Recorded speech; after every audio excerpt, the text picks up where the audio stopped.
Thank you. All right, speaking of confusion on Capitol Hill, the Secretary of State Kerry must be wondering, gee, why did I show up for this baby today? He is getting grilled on Capitol Hill, as is the Treasury Secretary, Lou, on this deal with Iran that many of the senators on the left and the right are saying is going to cost us a lot. Ted Cruz has been a leading critic against this deal, and he even took some heat with some of those folks behind him, not all of them, but some who said that this deal was better than no deal. Senator, I heard a little bit about what you had told at least one protester, that this deal is not better than no deal. Explain. Well, in my view, this Iranian nuclear deal is a catastrophic deal. I'm here in Lafayette Park with a number of protesters who are standing with the American people to stop this catastrophic deal. Concerned Women of America put this on. And three consequences will flow from this deal if it goes through. Number one, if this deal goes through, over $100 billion will flow to Iran. They will pass it on to Hamas, to Hezbollah, to the Houthis. Without exaggeration, the Obama administration, President Obama and Hillary Clinton and John Kerry, will become the leading global financiers of radical Islamic terrorism in the world. That money will be used to murder Americans, to murder Israelis, to murder Europeans. That makes no sense. Number two, the second thing we know that will happen is 4 hostages are languishing in Iran. Pastor Saeed Abedini, Amir Hekmati, Jason Rezi, and Robert Levinson. You know, the last president to leave our hostages languishing in Iran was Jimmy Carter, and Barack Obama is demonstrating the same weakness and appeasement. We're lifting sanctions on General Soleimani, the head of the Al-Quds forces responsible for murdering hundreds, if not thousands, of U.S. servicemen. And yet we're leaving a Christian pastor, a Marine, American citizens, a reporter to languish in Iranian hellholes.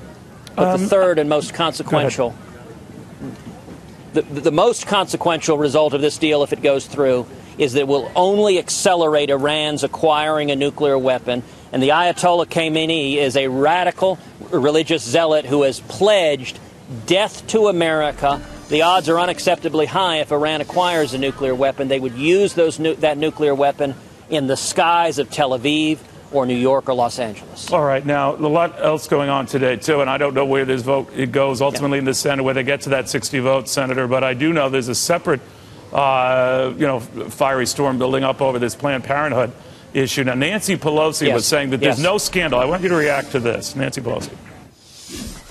Everybody's calling for an investigation of Planned Parenthood. Let's have an investigation of those people who were trying to ensnare Planned Parenthood in a controversy that doesn't exist. What did you think of that? You know, I would say that I think every American should watch the videos of Planned Parenthood. Just watch them. See senior officials of Planned Parenthood laughing over sips of wine, bargaining over the sale of body parts of unborn children. One official was so callous and cavalier to say she hoped to sell enough body parts of unborn children to buy herself a Lamborghini.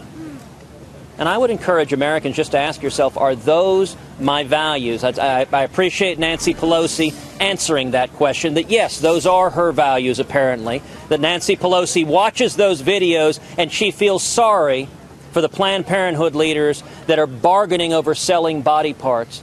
I will tell you, in the course of those videos, both of those officials appear to confess to multiple felonies. It is a felony with 10-year jail time to sell the body parts of unborn children for profit, and both of them are doing that. There needs to be serious law enforcement investigations, impartial and fair, into whether these individuals and whether Planned Parenthood as a national entity has committed felonies. If the Department of Justice were remotely fair and impartial, if it were not an arm of the Democratic National Committee, it would already have opened an investigation. Thankfully, there are attorneys general and local DAs who are investigating. But what we should do now is we should cut off every penny of taxpayer funds. We should not be funding a criminal enterprise that is committing felonies, that is selling the body parts of unborn children. It's grotesque and sickening, and that we should all be able to agree on that. All right. Now, they come back and say that taxpayers are not funding abortions. It's a distinction that they want to bring up. But you're right. It's a back and forth. But, Senator, I do want to get your thoughts on Donald Trump. He's going to the Mexico-Texas border a little bit later on, about half hour from now. We're told that the Border Patrol union that was supposed to be with him today has suddenly opted not to join him today. And it comes at a time when a lot of your colleagues also running for president are saying that Trump is overdoing it. Rick Perry, your fine former governor, was with me yesterday saying that Trump is a cancer on conservatism, that he's, to quote Marco Rubio, among those who is going too far and maybe at the expense of the Republicans sucking the oxygen out of the room. You've heard that analogy. It's not just to Mr. Rubio, but to others. Do you think that Trump is going too far?